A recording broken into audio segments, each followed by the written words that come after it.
पहले तो मैं अपने देखने वाले नूं आस्ट्रेलिया जे साडा चैनल बड़ा प्यारा है। मेरा पहले भी चक्कर लगा जो आस्ट्रेलिया तो मैं गया वहाँ तो सत श्री अकाल सरदार भाई जिन्ने भी ने जिन्ना प्यार सानू करते हैं। 90,000 बिजली का बिल आ गया चांद रात नूं। तेरा बिल 90,000 कैसे आ गया? मैनू लगता उन्होंने आसमानी बिजली भी मेरे मीटर से ही पाती है। पंजाबी जुबान का अपना एक मज़ा है। पंजाबी जुबान तो मैं कहना कि दुनिया की बेस्ट जुबान ही पंजाबी जुबान है, जिहदे च गल सुनन दा, गल करन दा, लड़ाई करन दा भी बहुत मज़ा आता जी। उर्दू च तो होंदा ना मैं तुम्हें छोड़ूंगा नहीं, पंजाबी जाओ तेनों मैं छड्डना नहीं, तेरा गाटा लाना ही। उर्दू च कह ही नहीं सकता कि गाटा उतार दूंगा, हो ही नहीं सकता सर जी। बिल आया होगा? ਉਹ ਨਹੀਂ ਏਸੀ ਦਾ ਕਿਤੋਂ ਭਾਈ ਜਾਨ ਮੇਰੇ ਕੋਲ ਤੇ ਪੱਖਾ ਉਹ ਹੈਗਾ ਜਿਹੜਾ ਦੂਸਰੇ ਵੱਲ ਵੇਖਦਾ ਹੀ ਨਹੀਂ। ਯਕੀਨ ਕਰੋ। ਸਤਿ ਸ਼੍ਰੀ ਅਕਾਲ, ਨਮਸਕਾਰ, अस्सलाम वालेकुम। मैं हाँ ਤੁਹਾਡਾ ਮੇਜ਼ਬਾਨ ਨਾਸਿਰ ਅਲੀ ਤੇ ਤੁਸੀਂ ਵੇਖ ਰਹੇ ਹੋ ਇੰਡੋਜ਼ ਟੀਵੀ ਆਸਟ੍ਰੇਲੀਆ। ਸਵਾਗਤ ਹੈ ਜੀ ਤੁਹਾਡਾ ਜੀ ਆਇਆਂ ਨੂੰ ਪ੍ਰੋਗਰਾਮ ਲੈਂਦੇ ਪੰਜਾਬ ਦੇ ਰੰਗ ਵਿੱਚ ਇੱਕ ਵਾਰੀ ਫੇਰ ਅਸੀਂ ਤੁਹਾਡੇ 'ਚ ਹਾਜ਼ਰ ਖਿਦਮਤ ਹੈ। ਨਾਜ਼ਰੀਨ, ਬਹੁਤ ਘੱਟ ਫਨਕਾਰ ਹੁੰਦੇ ਨੇ ਜਿਨ੍ਹਾਂ ਦਾ ਤਾਰੁਫ ਕਰਾਉਣ ਲਈ ਸ਼ਬਦ ਜਾਂ ਅੱਖਰ ਜਿਹੜੇ ਹੈਗੇ ਨੇ ਉਹ ਮੇਰੇ ਕੋਲ ਨਹੀਂ ਹੁੰਦੇ ਨੇ। ਤੇ ਇਸ ਤਰ੍ਹਾਂ ਦੇ ਇੱਕ ਫਨਕਾਰ ਕੈਸਰ ਪੀਆ ਸਾਹਿਬ ਲੈਂਦੇ ਪੰਜਾਬ ਦੇ ਨਾਲ ਤਾਲੁਕ ਹੈ। ਅੱਜ ਅਸੀਂ ਇਹਨਾਂ ਨਾਲ ਗੱਲਬਾਤ ਕਰਾਂਗੇ ਤੇ ਇਹ ਜਾਣਨ ਦੀ ਕੋਸ਼ਿਸ਼ ਕਰਾਂਗੇ ਕਿ ਜਦੋਂ ਇਨਸਾਨ ਜਿਹੜਾ ਕਾਮਯਾਬ ਹੁੰਦਾ ਹੈ ਉਸ ਕਾਮਯਾਬੀ ਦੇ ਪਿੱਛੇ ਕਿਹੜੇ ਮੁਹਰਕਾਤ ਹੁੰਦੇ ਨੇ, ਉਸ ਕਾਮਯਾਬੀ ਦੇ ਪਿੱਛੇ ਕਿਹੜੀਆਂ ਮਿਹਨਤਾਂ ਹੁੰਦੀਆਂ ਨੇ। ਅਸੀਂ ਇਹਨਾਂ ਨਾਲ ਗੱਲਬਾਤ ਕਰਾਂਗੇ ਤੇ ਇਹ ਗੁਫ਼ਤਗੂ ਤੁਹਾਡੇ ਤੱਕ ਪਹੁੰਚਾਵਾਂਗੇ। अस्सलाम वालेकुम सर जी। वालेकुम सलाम, क्या हाल चाल? तबीयत ठीक है सर? और सुनाओ। अच्छा, कैसा पहले दसो कि पाकिस्तान ਦੇ ਵਿੱਚ 64% ਜਿਹੜੀ ਆਬਾਦੀ ਹੈਗੀ ਹੈ ਉਹ ਯੂਥ ਦੇ ਉੱਤੇ ਨੇ, ਨੌਜਵਾਨਾਂ ਦੇ ਉੱਤੇ ਨੇ ਤੇ ਇੱਕ ਰਿਪੋਰਟ ਦੇ ਮੁਤਾਬਿਕ 60% ਡਿਪਰੈਸ਼ਨ ਇਸੇ ਮੁਆਸ਼ਰੇ 'ਚ ਪਾਇਆ ਜਾਂਦਾ ਹੈ। ਠੀਕ ਹੈ, ਔਰ ਡਿਪਰੈਸ਼ਨ ਦੀ ਜਿਹੜੀ ਵੱਡੀ ਵਜ੍ਹਾ ਹੈਗੀ ਹੈ ਉਹ ਹਕੂਮਤੀ ਪਾਲਿਸੀਜ਼ ਵੀ ਹੋ ਸਕਦੀਆਂ ਨੇ, ਉਹ ਮਹਿੰਗਾਈ ਵੀ ਹੋ ਸਕਦੀ ਨੇ, ਬੇਰੋਜ਼ਗਾਰੀ ਵੀ ਹੋ ਸਕਦੀ ਨੇ। ਤੁਸੀਂ ਕੀ ਸਮਝਦੇ ਹੋ ਕਿ ਇੱਕ ਮਫਲੂਕੁਲ ਹਾਲ ਤੇ ਇੱਕ ਪਰੇਸ਼ਾਨ ਮੁਆਸ਼ਰੇ ਦੇ ਵਿੱਚ ਕਾਮੇਡੀਅਨ ਦਾ ਕੀ ਕਿਰਦਾਰ ਹੈਗਾ? ਕਾਮੇਡੀਅਨ ਦਾ ਜੀ ਇਹ ਕਿਰਦਾਰ ਹੈਗਾ ਹੈ। ਪਹਿਲੇ ਤਾਂ ਮੈਂ ਆਪਣੇ ਦੇਖਣ ਵਾਲੇ ਨੂੰ ਆਸਟ੍ਰੇਲੀਆ ਜੇ ਸਾਡਾ ਚੈਨਲ ਬੜਾ ਪਿਆਰਾ ਹੈ। मेरा पहले भी चक्कर लगा जो आस्ट्रेलिया तो मैं गया वहाँ तो सत श्री अकाल सरदार भाई जिन्ने भी ने जिन्ना प्यार सानू करते हैं। शुक्रिया। तो उस तो बाद जी मैं ये कहां कि डिप्रैशन दे विच कॉमेडियंस का बड़ा अहम किरदार है। मसलन कि साडे पाकिस्तान दे विच मैं कहांगा कि इंटरटेनमेंट नहीं है जी, ज़्यादा प्रॉब्लम्स ने। कोई गवर्नमेंट के कोलों परेशान है, कोई सहुरियां नाल परेशान है, कोई वड्डे साले तो परेशान है कि जी मोटरसाइकिल लै गया वापस नहीं करके गया। बसन के कई बस ससुराल के घर जाता कोई जवाई मूँह नहीं सही तरह लाता, वापसी उन्होंने मोटरसाइकिल की वाह कढ़ आउंदा। वो इस तरह की परेशानियां जी, आखिरी कमेटी निकलनी है जी, ये परेशानियां ज़्यादा लोगों को होंदियां ने जी। कोई जुत्ती चो तस्मा कढ़ के नस गया, कोई परेशानी जनाब जी, कोई जुमा पढ़न गया तो पिछों जुत्ती नहीं हैगी जी। बस साढ़े आम ये नहीं कि पाकिस्तान के विच भी हर जगह ते लोग डिप्रेशन का शिकार है। जैसा हमसाया मुल्क साडा हिंदुस्तान है, उत्थे भी बहुत ज़्यादा गुरबत है, बहुत ज़्यादा 60% लोग ਜਿਹੜੇ ਤੁਸੀਂ ਉਹ ਹੈਗੇ ਨੇ। ਤੇ ਬਸ ਇਹੀ ਹੈ ਕਿ ਤੁਸੀਂ ਹੱਸਦੇ ਰਹੋ, ਵਸਦੇ ਰਹੋ। ਬਲਕਿ ਅਸੀਂ ਇੱਕ ਡਰਾਮਾ ਵੀ ਕੀਤਾ ਸੀ, ਹਾਸੇ ਖੇਡੀਆਂ, ਸਰਦਾਰ ਕਮਿਊਨਿਟੀ ਨੇ ਕਰਵਾਇਆ ਸੀ। ਅਸੀਂ ਉਹ ਡਰਾਮਾ ਕੈਨੇਡਾ ਕੀਤਾ ਸੀ ਤੇ ਉਹ ਇਹ ਚੀਜ਼ਾਂ ਚੱਲਦੀਆਂ ਰਹਿੰਦੀਆਂ ਨੇ। ਬਸ ਮੁਸ਼ਕਿਲ ਵਕਤ ਦਾ ਤੁਸੀਂ ਅਗਰ ਆਪ ਹੀ ਮੁਕਾਬਲਾ ਕਰੋਗੇ ਨਾ ਤੇ ਮੁਸ਼ਕਿਲ ਵਕਤ ਤੁਹਾਡੇ ਤੇ ਕਦੇ ਨਹੀਂ ਰਹੇਗਾ। ਅੱਛਾ ਸਰ, ਅਸੀਂ ਆਪਣੇ ਪ੍ਰੋਗਰਾਮ ਦੇ ਜ਼ਰੀਏ ਪੰਜਾਬ ਦੀ ਰੇਤਲ ਨੂੰ, ਪੰਜਾਬ ਦੇ ਬੂਦੋਬਾਸ਼ ਨੂੰ, ਪੰਜਾਬ ਦੇ ਵਸੇਬ ਨੂੰ ਵਿਖਾਉਣ ਦੀ ਕੋਸ਼ਿਸ਼ ਕਰਦੇ ਹਾਂ।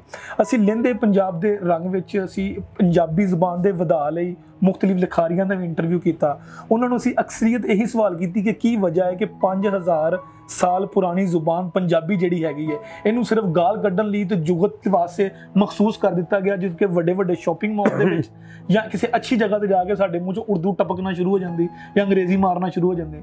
ਤੁਸੀਂ ਕੀ ਸਮਝਦੇ ਹੋ? ਤੁਸੀਂ ਪੰਜਾਬੀ ਦੀ ਪ੍ਰਮੋਸ਼ਨ ਵੀ ਕਰਦੇ ਹੋ ਸਟੇਜ ਤੱਕ ਲੋਕ। ਸਰ ਮੈਂ ਇਫਤਖਾਰ ਠਾकुर ਸਾਹਿਬ, ਸਾਡੇ ਭਾਈ ਨੇ ਅੰਜਮ ਗਿੱਲ ਸਾਹਿਬ ਜੀ, ਉਹ ਬੜੇ ਪ੍ਰਮੋਸ਼ਨ ਕਰ ਰਹੇ ਨੇ ਇਸ ਟਾਈਮ, ਬਲਕਿ ਇਵੈਂਟ ਵੀ ਕਰੀਬ ਹੋਣ ਵਾਲਾ ਹੈ। ਤੇ ਪੰਜਾਬੀ ਜ਼ੁਬਾਨ ਅਸੀਂ ਇਹਤਜਾਜ ਵੀ ਕੀਤਾ ਪ੍ਰੈਸ ਕਲੱਬ ਦੇ ਬਾਹਰ ਲਾਹੌਰ, ਸਾਡੇ ਦੋਸਤਾਂ ਨੇ, ਅੰਜਮ ਗਿੱਲ ਸਾਹਿਬ ਦੀ ਸਾਰੀ ਟੀਮ ਨੇ, ਕਿ ਜੀ ਪੰਜਾਬੀ ਜ਼ੁਬਾਨ ਸਕੂਲਾਂ ਦੇ ਵਿੱਚ ਪੜ੍ਹਾਈ ਜਾਏ। ਸਰਕਾਰੀ ਦਰਜਾ ਹੀ ਨਹੀਂ ਮਿਲਿਆ, ਠੀਕ ਹੈ ਨਾ, ਔਰ ਮਿਲਣਾ ਚਾਹੀਦਾ ਹੈ। ਬੜਾ ਜ਼ੁਲਮ ਹੈਗਾ ਇਸ ਜ਼ੁਬਾਨ ਦੇ ਨਾਲ। ਸਭ ਤੋਂ ਅੱਛੀ ਔਰ ਮਿੱਠੀ ਜ਼ੁਬਾਨ ਇਹ ਪੰਜਾਬੀ ਜ਼ੁਬਾਨ ਹੈ।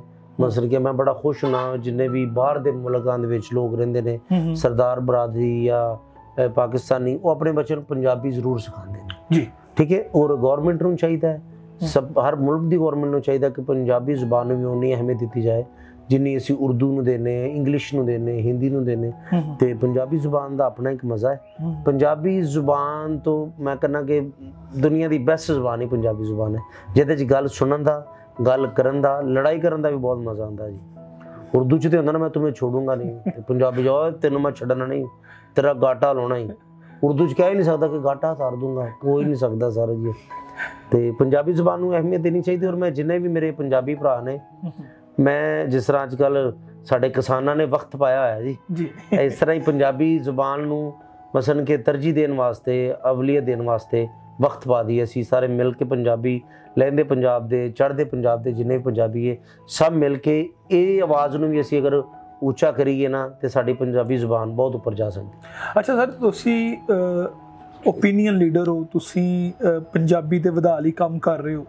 ਮੈਂ ਇਹ ਕਹਾਂਗਾ ਕਿ ਚੜ੍ਹਦਾ ਪੰਜਾਬ ਜਾਂ ਲਹਿੰਦੇ ਪੰਜਾਬ ਦੇ ਵਿੱਚ ਅਗਰ ਬੁਨਿਆਦੀ ਫਰਕ ਦੇਖਿਆ ਜਾਵੇ ਤਾਂ ਉਹ ਇੱਕ ਹੀ ਹੈ ਕਿ ਉਹਨਾਂ ਨੇ ਆਪਣੇ ਕੰਟੈਂਟ ਨੂੰ, ਉਹਨਾਂ ਨੇ ਆਪਣੇ ਅਲਫਾਜ਼ ਨੂੰ ਪ੍ਰੈਜ਼ੈਂਟ ਕੀਤਾ ਹੈ। ਜਿਸ ਤਰ੍ਹਾਂ ਉਹ ਚੱਲ ਮੇਰਾ ਪੁੱਤ ਫਿਲਮ ਬਣੀ, ਪਾਕਿਸਤਾਨੀ ਫਨਕਾਰ ਗਏ, ਐਕਸਟਰਾਆਰਡੀਨਰੀ ਪਰਫਾਰਮ ਕੀਤਾ, ਬਹੁਤ ਕਮਾਲ ਪਰਫਾਰਮ ਕੀਤਾ। ਸਾਡੇ ਵਾਲੀ ਸਾਈਡ ਤੇ ਫਿਲਮ ਦੇ ਵਿੱਚ ਅਸੀਂ ਕਿਉਂ ਵੀਕ ਹਾਂ, ਜਾਂ ਫਿਲਮ ਬਣਾਉਣ ਦੇ ਵਿੱਚ ਈਵਨ ਸ਼ਾਰਟ ਫਿਲਮ ਵੀ ਅਸੀਂ ਨਹੀਂ ਬਣਾ ਸਕਦੇ ਇੱਕ ਅੱਛੇ ਤਰੀਕੇ ਨਾਲ ਉਸ ਲੈਵਲ ਦੀ। ਇਹਦੇ ਵਾਸਤੇ ਕੋਈ ਕੰਮ ਤੁਹਾਡਾ ਜ਼ੇਨ ਜਾਂ ਕੋਈ ਮੁਸਤਕਬਲ 'ਚ ਕੋਈ ਪਲਾਨ ਹੈਗਾ ਜੀ? ਸਰ ਇਹਦੇ ਵਾਸਤੇ ਮੈਂ ਫਿਲਮ ਕਰਕੇ ਆਇਆ ਪੰਜਾਬੀ, ਚੜ੍ਹਦੇ ਪੰਜਾਬ ਦੀ ਜੀ, ਫਟੇ ਦਿਨ ਦੇ ਚੱਕ ਪੰਜਾਬੀ। ਠੀਕ, ਉਹ ਵੱਡੀ ਤੇ ਉਹ ਰਿਲੀਜ਼ ਵੀ ਹੋ ਰਹੀ ਹੈ। ਗਿੱਪੀ ਗਰੇਵਾਲ ਸਾਹਿਬ ਨੇ प्रोड्यूसर भी, डायरेक्टर भी, उस नीरू बाजवा जी ने, नसीम विक्की साहब ने, अहमद अली भट्ट साहब, रणबीर कपूर सब, मसलन राणा रणबीर साहब ने, ते वो बड़ी एफर्ट बहुत करते, मेहनत बहुत करते हैं। ਅਸੀਂ ਲੋਕਾਂ ਨੇ ਮਿਹਨਤ ਕਰਨੀ ਛੱਡੀ ਹੈ, ਲੇਕਿਨ ਟੈਲੈਂਟ ਜਿਹੜਾ ਹੈਗਾ ਪਾਕਿਸਤਾਨ 'ਚ ਬਹੁਤ ਜ਼ਿਆਦਾ ਹੈ। ਸਿਰਫ ਅਸੀਂ ਸੋਚ ਰਹੇ ਕਿ ਇਹ ਕਰ ਰਿਹਾ ਤੇ ਮੈਂ ਕਿਉਂ ਨਹੀਂ ਕਰ ਰਿਹਾ। ਅਸੀਂ ਮਸਲਨ ਅਗਰ ਤੁਸੀਂ ਕੰਮ ਕਰ ਰਹੇ ਨੇ ਤੇ ਮੈਂ ਕੀ ਕਰਨਾ, ਇਹ ਕੰਮ ਕਰ ਰਹੇ, ਮੈਂ ਨਹੀਂ ਦੁਆ ਕਰਨੀ ਯਾ ਅੱਲਾ ਮੈਨੂੰ ਵੀ ਅੱਛਾ ਕੰਮ ਦੇ ਦੇ, ਯਾ ਅੱਲਾ ਇਹਨੂੰ ਤੇ ਫਲਾਪ ਕਰ ਦੇ। ਸਾਡੀ ਅਕਸਰ ਦੁਆ ਹੀ ਹੁੰਦੀ ਬੰਦੇ ਵਾਸਤੇ। ਤੇ ਜਿਹੜਾ ਸੜਨਾ ਨਾ ਇੱਕ ਦੂਸਰੇ ਤੋਂ, ਉਹ ਤੁਹਾਨੂੰ ਤੁਹਾਡੀਆਂ ਆਸਾਂ ਨੂੰ, ਉਮੀਦਾਂ ਨੂੰ, ਤੁਹਾਡੇ ਕੰਮ ਨੂੰ, ਤੁਹਾਡੇ ਜ਼ਿਹਨ ਨੂੰ ਛੱਡ ਰਿਹਾ ਹੁੰਦਾ, ਕਿਉਂਕਿ ਤੁਸੀਂ ਰੱਬ ਦੀ ਰਹਿਮਤ ਕੋ ਛੱਡ ਰਹੇ ਹੁੰਦੇ। ਤੇ ਇਸ ਕਰਕੇ ਮਿਲ ਕੇ ਕੰਮ ਕਰਨਾ ਚਾਹੀਦਾ। ਮੈਂ ਤੇ ਉਹਨਾਂ ਨੂੰ ਵੇਖਿਆ ਜੀ, ਮੈਂ ਗਿੱਪੀ ਗਰੇਵਾਲ ਸਾਹਿਬ ਮੇਰੇ ਭਾਈ ਨੇ ਜੀ, ਉਹਨਾਂ ਦਾ ਮੈਂ ਇੰਨਾ ਕੁ ਸ਼ਦੀਦ ਫੈਨ ਹੋ ਗਿਆ, ਮੈਂ ਤੁਹਾਨੂੰ ਦੱਸ ਨਹੀਂ ਸਕਦਾ। ਕਿਉਂ ਭਾਈ, ਕੀ ਭਾਈ ਏ ਕਿ 24 ਘੰਟੇ ਕੈਮਰੇ ਦੇ ਸਾਹਮਣੇ ਬੈਠੇ ਨੇ। ਮੈਂ ਉਹਨਾਂ ਨੂੰ ਸੁੱਤੇ ਨਹੀਂ ਵੇਖਿਆ ਜੀ, ਮੈਂ ਉਹਨਾਂ ਨੂੰ ਰੋਟੀ ਖਾਂਦੇ ਨਹੀਂ ਵੇਖਿਆ। ਉਹਨਾਂ ਨੂੰ ਸਿਰਫ ਆਪਣੇ ਕੰਮ ਦੀ ਪਈ, ਅਗਰ ਉਹ ਬੈਠੇ ਵੀ ਨੇ ਮੋਨੀਟਰ ਤੇ ਆਪਣੀ ਰੋਟੀ ਖਾ ਰਹੇ ਤੇ ਨਾਲ ਵੇਖ ਰਹੇ ਨੇ, ਇਹ ਜੁੱਤੀ ਠੀਕ ਕਰੋ ਬਈ, ਇਹ ਫਲਾਂ ਕਰੋ ਬਈ। ਤੇ ਮਸਲਨ ਕਿ ਤੇ ਅਗਰ ਇਸ ਤਰ੍ਹਾਂ ਦੀ ਮਿਹਨਤ ਕੀਤੀ ਜਾਏ ਨਾ, ਅਸੀਂ ਲੋਕ ਕਹਿੰਦੇ ਆ ਕਿ ਜੀ ਉਹ ਸਾਡੇ ਕੋਲ ਸਿੱਖ ਕੇ ਗਏ ਨੇ ਜਾਂ ਅਸੀਂ ਜਾਣਦੇ ਤੇ ਸਾਡੇ ਕੋਲ ਕੁਝ ਸਿੱਖਣਗੇ। ਮੈਂ ਕਹਾਂਗਾ ਕਿ ਮੈਂ ਜੋ ਗਿਆ ਜੀ ਉਹਨਾਂ ਦੀ ਫਿਲਮ ਕਰਕੇ ਆਇਆ ਤੇ ਮੈਂ ਬੜੀ ਟੈਕਨੀਕਸ, ਬੜੇ ਕੰਮ, ਬੜੀਆਂ ਗੱਲਾਂ ਸਿੱਖ ਕੇ ਉਹਨਾਂ ਦੀ ਮਿਹਨਤ ਤੋਂ ਬਹੁਤ ਜ਼ਿਆਦਾ ਮੈਂ ਮਸਲਨ ਕਿ ਮੁਤਾਸਰ ਹੋਇਆ।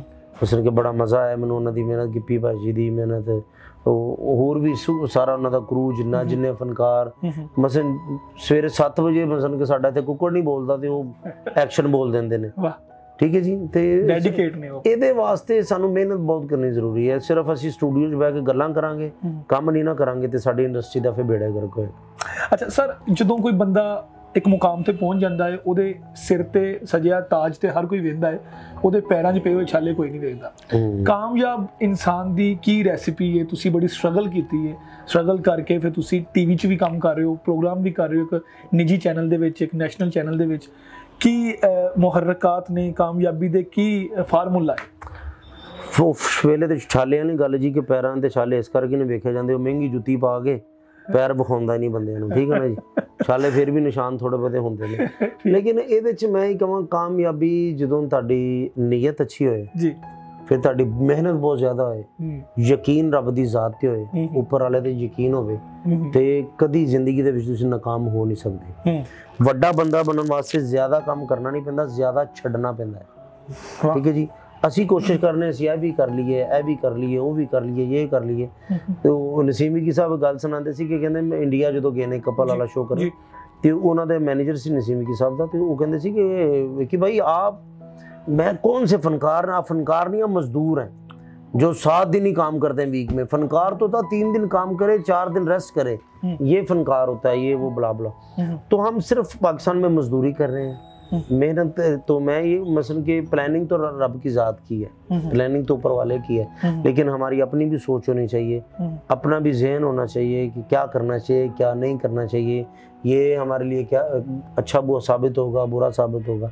तो इस वजह से मैंने जब स्ट्रगल शुरू की है तो एक गरीब तबके से ताल्लुक़ था, ख़ानदान गरीब था, घर वाले ठीक है बड़ा मुश्किल से गुजारा था, फिर एफर्ट की, मेहनत की, लेकिन मैंने मेहनत का दामन नहीं छोड़ा। मैं उन्होंने जी फटे चक के रखे ਜਿਹੜੇ ਵੀ ਨਾ ਉਹ ਪੰਜਾਬੀ ਚ ਸਾਡਾ ਪੰਜਾਬੀ ਚੈਨਲ ਹੈ ਤੇ ਅਸੀਂ ਉਰਦੂ ਚ ਗੱਲ ਕਰ ਰਹੇ ਹਾਂ ਤੇ ਉਹ ਹਾਂਜੀ ਤੇ ਉਹ ਇਸ ਕਰਕੇ ਨਾ ਕਿ ਅਸੀਂ ਉਹ ਮਿਹਨਤ ਮੈਂ ਫਿਰ ਬਹੁਤ ਜ਼ਿਆਦਾ ਕੀਤੀ ਜੀ। ਮੈਂ ਆਪਣਾ ਕੰਮ ਯਾਦ ਕੀਤਾ, ਸੀਨੀਅਰਸ ਦਾ ਕੰਮ ਵੇਖਿਆ, ਬਹੁਤ ਜ਼ਿਆਦਾ ਇੰਨਾ ਕੰਮ ਵੇਖਿਆ ਕਿ ਉਹਨਾਂ ਨੇ ਜਿੰਨਾ ਕੀਤਾ ਨਹੀਂ ਮੈਂ ਉਹਨਾਂ ਦਾ ਉਸ ਤੋਂ ਵੀ ਜ਼ਿਆਦਾ ਵੇਖ ਲਿਆ ਸਿੱਖਣ ਵਾਸਤੇ। ਅਗਰ ਮੈਂ ਕੋਈ ਸੀਰੀਅਸ ਰੋਲ ਕਰਨਾ ਹੈ ਤੇ ਮੈਂ ਆਪਣੇ ਸੀਰੀਅਸ ਐਕਟਰ ਵੇਖ ਰਿਹਾ, ਕਾਮੇਡੀ ਕਰਨਾ ਤੇ ਕਾਮੇਡੀ ਐਕਟਰ ਵੇਖ ਰਿਹਾ ਤੇ ਉਹਦੇ 'ਚ ਹੈਗਾ ਕਿ ਜਿੱਥੇ ਤੁਸੀਂ ਆਪਣੇ ਆਪ ਨੂੰ ਈਜ਼ੀ ਕਰ ਲੋਗੇ ਨਾ ਤੇ ਕੰਮ ਵੀ ਤੁਹਾਨੂੰ ਈਜ਼ੀ ਕਰ ਦੇਗਾ। ਤੇ ਜਦੋਂ ਤੁਹਾਡਾ ਨਾਮ ਬਣ ਜੇ ਉਸ ਨਾਮ ਨੂੰ ਬਚਾਉਣ ਵਾਸਤੇ ਤੁਹਾਨੂੰ ਮਿਹਨਤ ਬਹੁਤ ਜ਼ਰੂਰੀ ਹੈ, ਆਪਣੇ ਕੰਮ ਵੱਲ ਤਵੱਜੋ ਬਹੁਤ ਜ਼ਰੂਰੀ ਹੈ। ਜੇ ਤੁਸੀਂ ਤਵੱਜੋ ਕਰੋਗੇ ਤੇ ਕਦੀ ਵੀ ਨਾਕਾਮ ਨਹੀਂ ਹੋ ਸਕੋਗੇ। ਅੱਛਾ, ਜਦੋਂ ਤੁਸੀਂ ਸਰ ਐਂਟਰਟੇਨਮੈਂਟ ਦੀ ਦੁਨੀਆ 'ਚ ਆਏ ਹੋ, ਜਦੋਂ ਤੁਸੀਂ ਇਸ ਸਟੇਜ ਤੇ ਕਦਮ ਰੱਖਿਆ ਤੇ ਬਹੁਤ ਜ਼ਿਆਦਾ ਕੰਪੀਟੀਸ਼ਨ ਸੀ, ਬੜੇ ਵੱਡੇ ਨਾਮ ਸੀ ਤੇ ਉਹਨਾਂ ਦੇ ਵਿੱਚ ਆਪਣੀ ਜਗ੍ਹਾ ਬਣਾਉਣਾ, ਆਪਣਾ ਪਹਿਚਾਨ ਬਣਾਉਣਾ ਬੜਾ ਔਖਾ ਕੰਮ ਸੀ। ਤੇ ਜਦੋਂ ਵੀ ਬੰਦਾ ਡਿਸਹਾਰਟ ਹੁੰਦਾ ਹੈ ਜਾਂ ਜਦੋਂ ਬੰਦਾ ਮਾਯੂਸ ਹੁੰਦਾ ਹੈ, ਕੋਈ ਨਾ ਕੋਈ ਚੀਜ਼ ਉਹਨੂੰ ਮੁਤਹਰਕ ਕਰਦੀ ਹੈ, ਜਾਂ ਉਹਦੀ ਸੈਲਫ ਮੋਟੀਵੇਸ਼ਨ ਉਹਨੂੰ ਅੰਦਰੋਂ ਆਵਾਜ਼ ਹੁੰਦੀ ਕਿ ਨਹੀਂ ਬਈ ਹਾਰਨਾ ਨਹੀਂ ਹੈਗਾ, ਜਾਂ ਕੋਈ ਫੈਮਿਲੀ ਮੈਂਬਰ ਜਾਂ ਕੋਈ ਦੋਸਤ ਉਹਨੂੰ ਮੋਟੀਵੇਟ ਉਹਨੂੰ ਪੁਸ਼ ਕਰਦਾ। ਤੁਹਾਡੀ ਲਾਈਫ 'ਚ ਕਿਹਦਾ ਕਿਰਦਾਰ ਹੈਗਾ? ਮੇਰੇ ਲਾਈਫ ਦੇ ਵਿੱਚ ਮੇਰੇ ਵਾਲਦ ਸਾਹਿਬ, ਅੱਲਾ ਉਹਨਾਂ ਨੂੰ ਜਨਤਾਂ ਹੀ ਕਰਦੇ ਨੇ, ਮੇਰੇ ਚਾਚੂ ਹਾਜੀ ਲਿਆਕਤ ਸਾਹਿਬ ਹੈਗੇ ਨੇ ਮਲਕ, ਉਹਨਾਂ ਨੇ ਬੜੀ ਐਫਰਟ ਕੀਤੀ। ਉਹ ਜੋ ਮੈਂ ਆਪਣੇ ਖਾਨਦਾਨ ਦੇ ਵਿੱਚ ਦੋਸਤਾਂ 'ਚ ਰਿਸ਼ਤੇਦਾਰਾਂ 'ਚ ਮੈਂ ਜੱਟ ਫੈਮਿਲੀ ਨਾਲ ਮੇਰਾ ਤਾਲੁਕ ਹੈ ਤੇ ਕੰਮ ਕਰਨ ਨਹੀਂ ਸੀ ਦੇ ਰਹੇ ਨਾ ਵਾਲਦ ਸਾਹਿਬ ਨੂੰ ਸਾਰੇ ਕਿ ਜੀ ਮੁੰਡਾ ਗਲਤ ਹੋ ਜਾਏਗਾ, ਨਸ਼ਿਆਂ ਤੇ ਲੱਗ ਜਾਏਗਾ, ਬਲਾ ਬਲਾ ਬਲਾ ਬਲਾ ਬਲਾ ਬਲਾ। ਫਿਰ ਮੈਂ ਇਸ ਫੀਲਡ 'ਚ ਆ ਗਿਆ। ਫੀਲਡ 'ਚ ਆ ਕੇ ਫਿਰ ਸੀਨੀਅਰਸ ਦਾ ਕੁਛ ਨਫ਼ਰਤ ਦਾ ਇਜ਼ਹਾਰ ਵੀ ਮਿਲਿਆ, ਕੁਛ ਪਿਆਰ ਦਾ ਇਜ਼ਹਾਰ ਮਿਲਿਆ। ਫਿਰ ਲੇਕਿਨ ਇਹ ਵਾ ਕਿ ਉਹਦੇ 'ਚ ਕੀ ਹੋਇਆ ਕਿ ਮੈਂ ਕਿਸੇ ਜਗ੍ਹਾ ਤੋਂ ਹੁੰਦਾ ਨਾ ਕਿ ਟੈਨਸ਼ਨ ਆਈ, ਪ੍ਰੋਬਲਮ ਆਈ, ਮੈਂ ਉਸ ਟੈਨਸ਼ਨ ਨੂੰ ਨਹੀਂ ਵੇਖਿਆ, ਸਿਰਫ ਮੈਂ ਆਪਣੇ ਕੰਮ ਨੂੰ ਵੇਖਿਆ। ਜਦੋਂ ਤੁਸੀਂ ਇਹ ਤੁਹਾਡੇ ਹਾਲਾਤ ਤੇ ਡਿਪੈਂਡ ਕਰਦਾ ਤੁਸੀਂ ਕਿੰਨੀ ਮਿਹਨਤ ਕਰਨੀ। ਠੀਕ ਹੈ, ਮੈਨੂੰ ਆਪਣਾ ਘਰ ਨਜ਼ਰ ਆ ਰਿਹਾ ਸੀ ਔਰ ਇਹ ਵਾਦ ਸ਼ੋਭਾ ਸੀ ਜਿੱਥੇ ਮੈਨੂੰ ਲੱਗ ਰਿਹਾ ਸੀ ਕਿ ਮੈਂ ਇੱਥੇ ਤਰੱਕੀ ਕਰ ਸਕਣਾ। ਠੀਕ ਹੈ, ਅੱਲਾ ਦੀ ਮਿਹਰਬਾਨੀ ਨਾਲ। ਠੀਕ ਹੈ ਜੀ, ਉਹ ਮੈਂ ਉਹਦੇ 'ਚ ਫਿਰ ਇਹਨੂੰ ਅਪਣਾਇਆ। ਫਿਰ ਆਪਣੇ ਸੀਨੀਅਰਸ ਦੀ ਬਹੁਤ ਜ਼ਿਆਦਾ ਖਿਦਮਤ ਕੀਤੀ, ਬਹੁਤ ਮੁਹੱਬਤ ਕੀਤੀ ਉਹਨਾਂ ਦੇ ਨਾਲ। ਫਿਰ ਇੱਕ ਵਕਤ ਐਸਾ ਹੈ ਕਿ ਉਹਨਾਂ ਨੂੰ ਪਤਾ ਲੱਗ ਗਿਆ ਨਹੀਂ ਵੀ ਇਹ ਹੁਣ ਨਹੀਂ ਇਹ ਜਾਂਦਾ, ਉਹਨਾਂ ਨੇ ਫਿਰ ਗੱਲ ਨਾਲ ਲਾ ਲਿਆ ਤੇ ਉਹ ਬਸ ਬੜੇ ਫਨਕਾਰ ਨੇ, ਬੜੇ ਸੇ। ਵੈਸੇ ਮੈਂ ਟੋਟਲ ਬੰਦਿਆਂ ਦਾ ਕਹਾਂਗਾ ਕਿ ਮੈਂ ਵਾਹਦ ਫਨਕਾਰ ਐਸਾ ਕਿ ਜਿਹਦੇ ਨਾਲ ਸਾਰੇ ਪਿਆਰ ਕਰਦੇ ਨੇ, ਸਭ ਨੇ ਮੁਹੱਬਤ ਕੀਤੀ, ਕਿਸੇ ਨੇ ਮੁਖਾਲਫਤ ਨਹੀਂ ਕੀਤੀ ਤੇ ਅੱਜ ਤੁਹਾਡੇ ਸਾਹਮਣੇ ਹੈ ਜੀ ਬਸ। ਅੱਛਾ ਸਰ, ਕੋਈ ਵੀ ਬੜਾ ਫਨਕਾਰ ਜਿਹੜਾ ਜਾਂ ਆਰਟਿਸਟ ਹੁੰਦਾ ਹੈ ਨਾ, ਉਹ ਮਾਦਾ ਪ੍ਰਸਤ ਨਹੀਂ ਹੁੰਦਾ ਹੈਗਾ, ਉਹ ਗੋਲ ਓਰੀਐਂਟਡ ਹੁੰਦਾ। ਉਹਨੇ ਬਹੁਤ ਸਾਰੇ ਗੋਲ ਸੈੱਟ ਕੀਤੇ ਹੁੰਦੇ ਨੇ, ਆਪਣੇ ਮਕਾਸਦ ਰੱਖੇ ਹੁੰਦੇ ਨੇ ਕਿ ਮੈਂ ਇੱਥੇ ਜਾ ਕੇ ਬ੍ਰੇਕ ਲਾਣੀ ਹੈ ਜਾਂ ਮੈਂ ਇੱਥੇ ਜਾ ਕੇ ਸਮਝਾਂਗਾ ਕਿ ਬਸ ਮੈਂ ਜਿੱਤ ਗਿਆ। ਤੁਹਾਡੇ ਕੀ ਗੋਲ ਨੇ, ਕੀ ਮਕਾਸਦ ਨੇ? ਮੇਰੇ ਮਕਾਸਦ ਜੀ ਮੈਂ ਤੁਹਾਨੂੰ ਇੱਕ ਗੱਲ ਦੱਸਣਾ ਕਿ ਰੱਬ ਦੀ ਜ਼ਾਤ ਨੇ ਮੈਨੂੰ ਉਹ ਵੀ ਨਵਾਜ਼ਿਆ ਹੈ ਜਿਹੜਾ ਮੈਂ ਸੋਚਿਆ ਵੀ ਨਹੀਂ ਸੀ।